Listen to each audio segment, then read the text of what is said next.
오늘 함께 나눌 말씀은 여호와는 나의 목자십니다 라는 제목으로 말씀을 나누려고 해요. 저는 소나 양이나 염소를 쳐본 적은 없습니다. 돌봐본 적이 없죠. 근데 저희 교회에는요, 실제로 소를 키우는 목자분이 두 분이 계십니다. 목부라고 부르더라고요. 요즘엔 농부 비슷하게 목부라고 부르시는데, 주로 저희 그 목부인 두 분하고 신방을 하거나 대화를 하게 되면 아이들이나 부모님에 대해서도 여쭤보기도 하지만 어떤 질문을 제가 하게 될까요? 소를 키워요. 그쵸? 소가 어떤지. 마치 어린아이를 키우는 집에게 아무개 아이 좀 괜찮아요? 감기 걸렸었는데 어떻게 좀 감기 좀 나았어요? 그런 것처럼 아주 더운 날 또는 아주 비가 많은 날 아니면 매우 추운 날 소는 괜찮아요? 라고 하는 질문을 제가 하게 됩니다. 저는 소를 키워본 적이 없지만 그분들의 수고로움이 얼마나 크고 많은지 대화를 해보면 이게 소 키우는 게 사람 키우는 거랑 똑같은 거구나. 농부들도 마찬가지시더라고요. 농사를 크게 짓든지 작게 짓든지 자기가 키우는 작물 하나하나를 어떻게 키워나가냐 할 때에 자신 있게 이렇게 키우면 됩니다라고 자신만만하게 말씀하시는 분들이 거의 없어요. 왜냐면 본인이 최선을 다하지만 적절한 해와 적절한 비와 적절한 바람이 또 벌이나 또 여러 꿀벌들이 적당하게 수분도 해줘야만 농사가 된다는 것을 너무 잘 알기 때문에 저희 교회에서 가장 많은 농사를 짓는 김인재 집사님은 물론 자신이 최선을 다하지만 하늘이 도와줘야 농사가 된다, 그 얘기를 하셔요. 사실 여러분, 이런 모든 이야기들은 저희들의 삶의 인생에 그대로 적용되지 않습니까? 저와 여러분의 자녀들을 양육해가는 과정에서 물론 부모로서 여러분과 우리 모두가 최선을 다하지만 과연 그 자녀가 여러분과 저만의 수고만으로 성장했는가? 아닐 수도 있거든요. 저와 여러분이 아이들이 아파서 약을 먹였어요. 근데 그 약이 아이들하고 안 맞으면 어떻게 되는 거죠? 약을 먹이는 부모의 수고가 아무 노력이 없는 것 같아요. 자녀들이 꿈을 가지고 열심히 학업 중이에요. 그런데 그 아이를 위해서 등록금도 대주고 또 여러 가지 자격증도 따주기 위해서 도움도 더 주고, 근데 그 아이가 정작 그 공부에서 더 이상 의지를 갖지 않아요.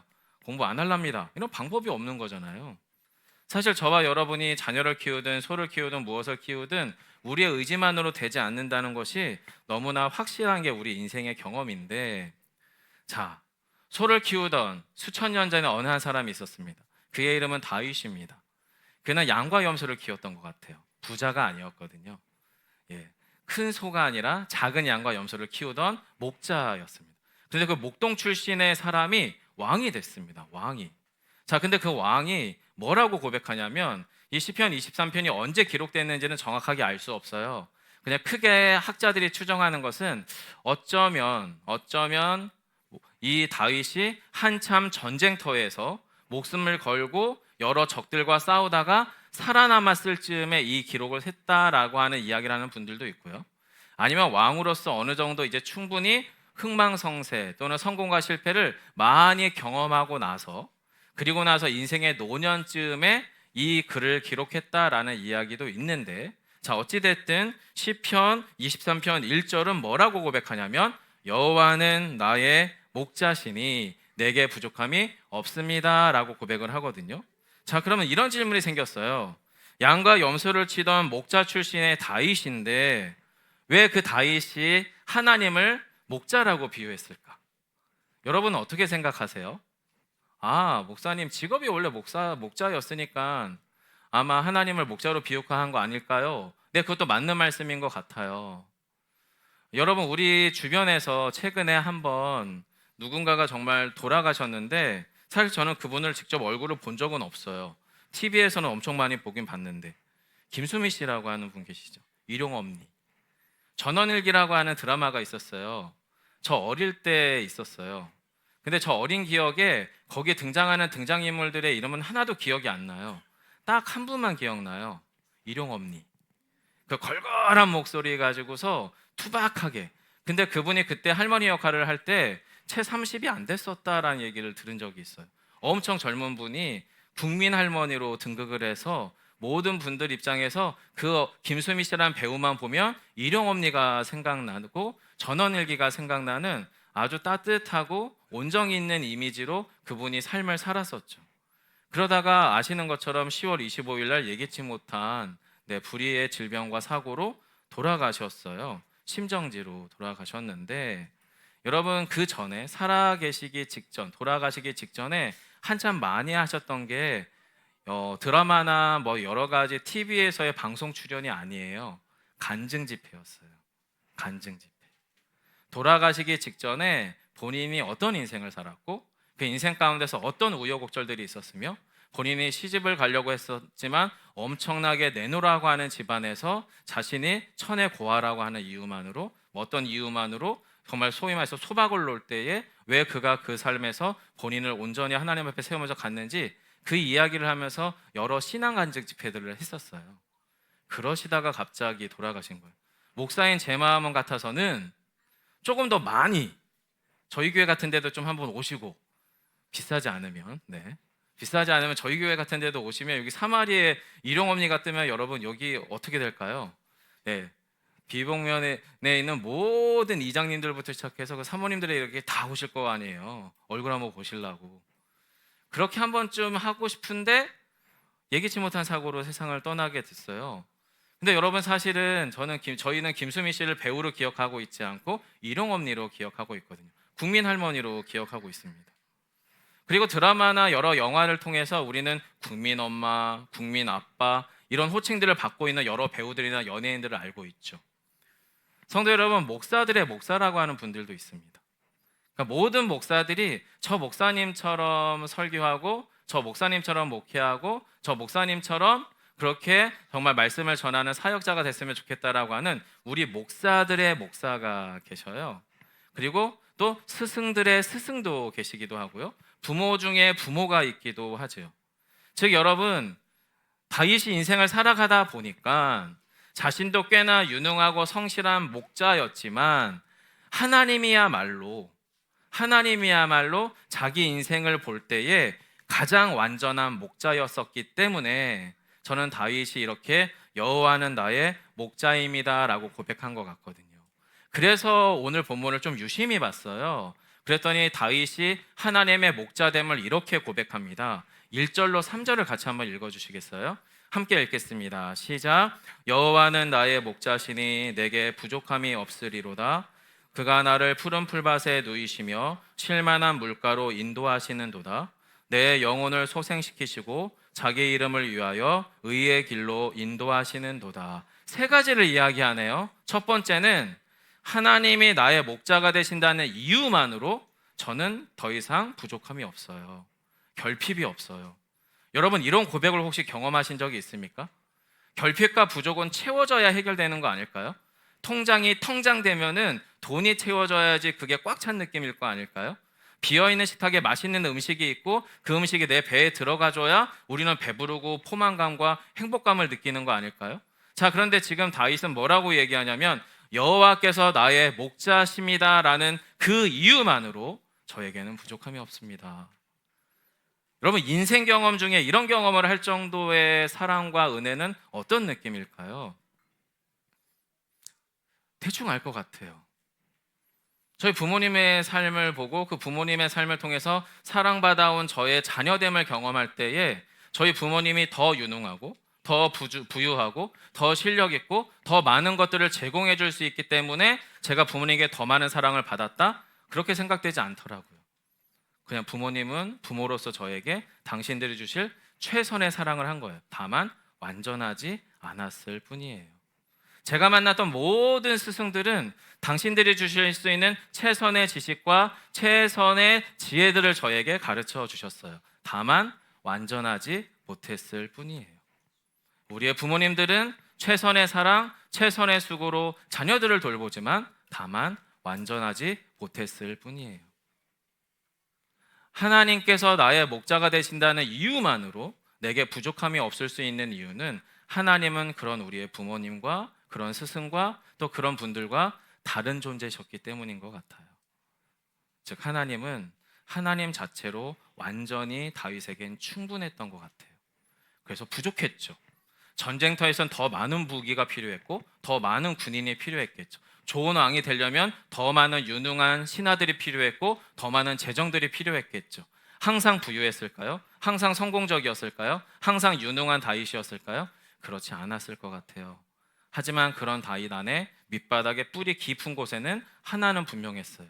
하나님이 나의 목자심으로 내가 부족함이 없습니다. 현실적으로 부족함이 없다는 이야기가 아닙니다. 그런데 부족함을 안 느낄 수 있을 만큼 하나님과의 충분한 사랑과 믿음의 관계 안에 있었던 것 같습니다. 또 이렇게 고백합니다. 다윗이 쉬고 싶었던 것 같아요. 근데 쉴 데가 없어요. 숨 쉬고 싶은데 숨 쉴 데가 없어요. 사람들을 만나도 안식할 수 없어요. 그런데 하나님이 안식을 주시네요. 2절입니다. 한 번 더 읽어주세요. 그가 나를 푸른 풀밭에 누이시며 쉴만한 물가로 인도하시는 도다. 네, 양에게 필요한 것은 먹을 만한 풀이고요, 마실 만한 물인 것 같아요. 먹을 수 없는 물을 인도하는 목자는 없어요. 먹을 수 없는 풀을 먹이는 농부는 없더라고요. 목부는 없더라고요. 그리고 심지어는 목부 한 분 한 분들이 소를 제때 못 먹이고 제때 돌보지 못하면 죄책감조차 느끼더라고요. 그런데 지금 하나님이 어떤 분이시냐면 우리에게 필요가 알아요. 근데 그 필요가 결핍에 대한 이야기가 아니에요. 생명과 관련된 얘기예요. 여러분, 풀은, 물은 소에게, 양에게, 염소에게 생명이더라고요. 이게 없으면 소가 죽더라고요. 양과 염소가 죽더라고요. 지금 그가 나를 푸른 풀밭과 쉴만한 물가로 인도한다는 것은 필요에 관한 얘기가 아닙니다. 생명에 관한 얘기입니다. 생명에 관한 이야기. 하나님께서 당신이 우리를 생명의 강가로, 생명의 풀밭으로 인도하신다라는 거예요. 다윗은 그런 하나님을 경험한 것 같아요. 그러다 보니까 그가 더 깊어지고 더 풍성해지고 하나님에 대해서 깊이 눈뜨게 됩니다. 그러면서 이렇게 이야기합니다. 내 영혼을 소생시키시고 자기 이름을 위하여 의의 길로 인도하시는 도다. 아멘. 우리의 영혼을 저희는 살릴 수 없어요. 저희는 저희의 육신만을 위해 살 뿐이에요. 저희가 오늘 이 예배를 바치고 하실 식사도 저와 여러분의 영혼을 살리는 음식이 아닙니다. 우리의 육신을 살리는 음식이죠. 그리고 우리는 우리의 이름을 내기 위해서, 또 우리의 존재를 증명하기 위해서 열심히 살아가는 사람들입니다. 아버지로서 가장으로 인정받기 위해서, 부모로서 존중받기 위해서, 사회나 세상에서는 이러이러한 사람들로 실력 있는 사람이라고 입증하기 위해서 살아가죠. 자, 그런데 지금 하나님은 뭐라고요? 다윗의 영혼을 소생시키시는 분이고 당신의 이름을 위해서 저와 여러분을 영원한 생명의 길, 의의 길로 인도하신다는 거예요. 여러분, 저는 이런 하나님이라면 한번 믿어보고 싶어요. 내 부족함과 상관없이 하나님으로 충분할 수 있는 분이라면 믿어보고 싶어요. 그리고 생명과 관련된 저의 삶, 물론 저도 먹을 게 필요합니다. 자녀들을 돌볼 돈이 필요하고요. 그리고 목사라고 하는 좀 더 이름값 있는 자리도 필요합니다. 하지만 정말 필요한 건 뭐냐면 그렇게 뭐가 부족하더라도 괜찮다, 의미 있다, 살아볼 만하다라고 하는 진짜 생명의 근원인 푸른 풀밭과 쉴만한 물가가 필요합니다. 무엇보다 이 인생이 마지막 즈음에 끝날 쯤에 내 영혼이 결코 여기서 끝이 아니라 하나님의 그 의의 길로 우리를 초대하실 하나님의 손길이 저한테 필요합니다. 왜요? 저는 여기서가 다가 아니잖아요. 더 갈 거거든요. 더 가고 싶고요. 지금 다윗은 그런 하나님을 고백합니다. 자, 그러면 성도 여러분, 이 고백 안에서 우리에게 찾아온 질문은 이겁니다. 전 이렇게 질문하고 싶어요. 여호와는 나의 목자십니다라는 고백이 저와 여러분의 현실이 됐을 때 어떤 일이 일어날까요? 정말 어떤 일이 일어날까요? 저는 예수비봉교회가 여호와께서 그려가시는 바로 그 교회, 하나님이 빚어가시는 바로 그 교회가 되게 해달라고 하는 그 고백을 가지고 지금 2년 차까지 오고 있거든요. 그리고 그 과정 속에서 두 가지를 기도하고 있습니다. 첫 번째, 하나님 수준의 일이 일어나게 해주십시오. 제 수준 말고 우리 성도들의 수준이 아니라 하나님께서 이 사마리 땅과 비봉 땅 가운데서 하기 원하시는 하나님 수준의 일이 일어나도록 해주시고 저희가 그 하나님 수준의 일에 참여하게 해달라고 기도하고 있어요. 교회 크게 해달라고 기도하는 거 아니에요. 여러분, 오해 안 하셔도 됩니다. 저 유명해지게 해달라고 기도하고 있는 거 아닙니다. 바로 이 땅에서 하나님이 저희를 교회하게 하시는, 교회 되게 하신 그 이유가 뭔지를 저희뿐만 아니라 이 사마리 지역민들과 또 비봉 땅 전체 마을 분들에게 함께 이해하고 받아들일 수 있는 하나님 수준의 일이, 어떤 일이 일어났으면 좋겠는데, 전 그게 결론적으로 한마디로 말하면 따뜻하고 행복한 교회를 하고 싶어요. 아직은 저희가 이 사마리 땅에서는 이방인이에요. 양놀이에서 2년 동안 있었죠. 양놀이 이장님하고 친해지는데 시간이 조금 걸렸어요. 근데 지금은 어제 저희가 귤상제 몇 가지를 들고 저희 이전 예배 드려요 라고 이장님한테 갔을 때 거기서 때마침 이장님하고 이장 사모님이 몇 분들하고 같이 김장을 하고 계셨어요. 근데 그 김장이 당신네 드실 게 아니라 어디 보낼 김장이더라고요. 근데 그때 딱 들어가니까 이장님이 가장 먼저 한 일이 뭐냐면은 어서 오라고, 그리고 칼을 찾아서 칼로 가장 맛있는 김장 속을 하나 잘라서 거기다 김장 속을 담아서 제 입에 넣어주는 거였어요. 2년 정도의 시간이 지나고 나서 그런 관계가 일어나기까지 제가 어떤 의도와 목적을 가지고 그분을 대했다면 저희들의 관계가 그런 일이 일어날 수 있기는 불가능할 것 같습니다. 하지만 저의 진정성이 어쩌면 그 이장님께, 물론 아직 예수를 믿지는 않아요. 열심히 천주교를 다니시는 분이라서 뭐 천주교에서 구원이 있으니까 거기서 예수 잘 믿으셔도 좋긴 하겠지만 저는 가능하다면 같이 예배 드렸으면 좋겠다 싶긴 합니다. 자, 어찌됐든 저의 현실 안에서 일어나는 이 작은 변화는 저에게는 여러분 하나님 수준의 일이에요. 하나님 수준의 일. 우리 예수 비봉교회가 이제 사마리 땅에서 경험해야 될 일도 그거죠. 사마리 주변 지역민들이 행복하셨으면 좋겠어요. 저희 1층 카페에 와서 언제나 편안하게 와서 저희가 깨끗이 청소해 놓을 테니까 화장실도 좀 마음껏 쓰시고 커피도 좀 비치해 둘 테니까 언제나 오셔서 일하시다가 땀 흘려서 더우실 때 오셔서 커피 한 잔 시원하게 하시고 좀 쉬다가 나가시고, 또 저쪽 이 언덕 너머에 있는 비봉 지역의 새로운 아파트 입주민들 역시도 뒷마당이랑 앞마당에서 아이들이 좀 마음껏 놀면서 행복하게 부모들이 여기서, 저희는 장사는 안 할 겁니다. 왜냐면 이 옆에 화림원이라고 하는 매우 유명해진 카페가 하나 있고 이쪽 주변에도 지역 카페들이 최소한 5, 6개 정도가 있습니다. 그냥 저희는 여기서 쉴 분들에게 쉴 공간을 제공하고 싶어요. 그렇게 조금씩 우리가 이 지역의 교회가 되기 시작하면 그 진심이 언젠가 가 닿을 거고 저는 그곳에서 하나님 수준의 일이 일어날 줄 믿습니다. 그리고 또 한 가지가 필요합니다. 하나님 수준의 일은요, 하나님의 방식으로만 이루어집니다. 교회가 성장을 목표로 하고 이름값을 내기 위한 지독한 의도를 가지고 뭔가를 행동하면요, 죄송하지만 아무 일도 일어나지 않습니다. 그냥 교회만 커질 뿐입니다. 그리고 교회가 익숙한 기존 교인들만 들어올 뿐입니다. 성도 여러분, 저희는 저희 사랑하는 양지사님의 표현을 빌리자면 삽질하는 교회입니다. 교회가 교인들의 숫자를 늘리는 방식의 사고와 행동과 결정을 하고 있지 않고 있습니다. 그 결과값이 어떻게 될지는 모릅니다. 하지만 2가지 말씀드렸잖아요. 하나님 수준의 일을 기대하고요, 2번째는 하나님 방식의 일을 기대합니다. 하나님 방식의 일. 그리고 이 하나님 방식의 일이 우리 안에서 일어나야 됩니다. 어디서 일어나야 되냐면 저와 여러분의 가정에서 일어나야 되고 우리의 교회에서 일어나야 되고 우리의 마을에서 일어나야 돼요. 성도 여러분, 제가 저희 김마태 목사님하고 함께 동역하면서 우리의 큰 비전 중에 크게 2가지가 같이 공감돼서 함께 가고 있는 건데요. 첫 번째가 신앙 전승이에요. 여러분, 근데 이 신앙 전승은요, 문화 전승이 일어날 때 일어납니다. 왜냐하면 3대가 다 예수 믿는 집이 요즘 거의 없어요. 거의 없어요.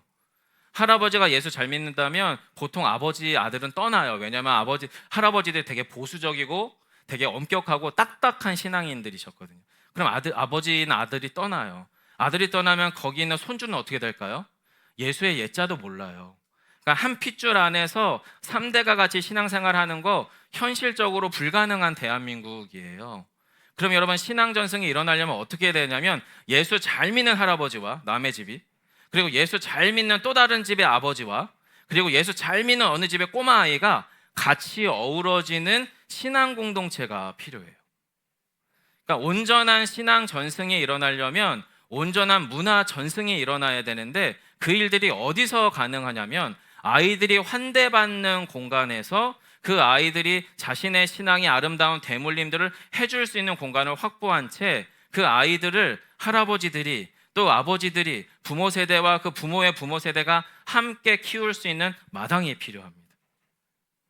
그리고 이 문화 전승은 신앙 전승을 따라서 아름답게 일어나는 일이 되는 거죠. 그래서 여러분, 유명한 마을의 연구가들은 마을이 아이를 키운다라고 표현하기도 합니다. 왜냐하면 부모들만으로는, 할아버지 할머니만으로는 그 아이를 온전한 인격체로 키우는 게 불가능한 이 시대가 되어버렸기 때문이거든요. 그래서 저희가 65가구의 작은 마을인 이 사마리로 들어온 이유가 그거예요. 여기서 마을을 이뤄보려고요. 아니요, 정확하게는 이미 마을인데 예수 믿는 사람들이 예수 안 믿는 분들하고 정말 충분히 가족되는 마을을 빚어가 보고 싶기 때문에 이곳으로 온 거예요. 그리고 이 일은 저와 여러분의 가정에서 먼저 일어나야 되고요. 그리고 이 가정에서 일어나는 일이 우리 교회에서 일어나고, 그리고 우리 교회가 속한 이 사마리 마을에서 그 일들이 일어나기를 간절히 기대합니다. 어려운 일이거든요. 어쩌면 꿈 같은 일이고. 근데 그 일이 아주 불가능할 것 같지는 않습니다. 왜냐하면 다윗의 고백을 보면 그렇습니다. 여러분, 마지막으로 우리 어린이 친구들도 저희 부모님과 같이 4절로 6절을 한번 읽어봅시다. 함께 하겠습니다. 시작. 음침한 골짜기를 다닐지라도 해를 두려워하지 않을 것은 주께서 나와 함께 하심이라. 주의 지팡이와 막대기가 나를 안위하시나이다. 내 원수의 목전에서 상을 차려주시고 기름을 내 머리에 부으셨으니 내 잔이 넘치나이다. 아멘. 힘들어요. 다윗도 힘들다라고 지금 얘기하는 거예요. 죽을 것 같다는 얘기하는 거고요. 겁난다는 이야기 하고 있는 거예요. 그리고 심지어 자기보다는 자기의 원수들이 훨씬 더 잘 되는 것 같다라는 이야기도 지금 하고 있는 거예요. 하지만 괜찮아요. 하나님이 당신의 목자시니까. 혼자 안 싸울 거거든요. 같이 할 거거든요. 그리고 혼자 그 모든 상황들을 해결할 거 아니거든요. 같이 하실 거거든요. 여러분, 저와 여러분이 이 예수 비봉교회가 이 사마리 땅에서 사마리와 땅끝까지 이르러 증인이 되시기를 간절히 축원합니다. 우리 예수를 믿으라고 강요하지 마세요. 우리가 예수 잘 믿으면 믿어집니다. 우리가 하나님을 더 깊이 사랑하면 그 하나님이 옆에 분들에게 사랑스러워집니다. 서두르지 마시자고요. 시간의 싸움을 하지 마시고요. 질의 싸움을 하시자고요. 신앙의 본질이 내 안에서 작동되면 흘러가게 되어 있습니다. 저는 그런 교회가 있구나, 내진 되는구나, 이걸 한번 확인해 보고 싶어요. 물론 다른 지역에도 그런 교회 물론 있겠지만 적어도 우리 예수비봉교회가 그런 교회가 되기를 간절히 축원합니다. 그 일이 어디서요? 우리의 가정, 또 우리의 교회, 또 우리의 마을에서 그 일들이 아름답게, 더디겠지만 조금씩 아름답게 이루어지기를 간절히 축원합니다.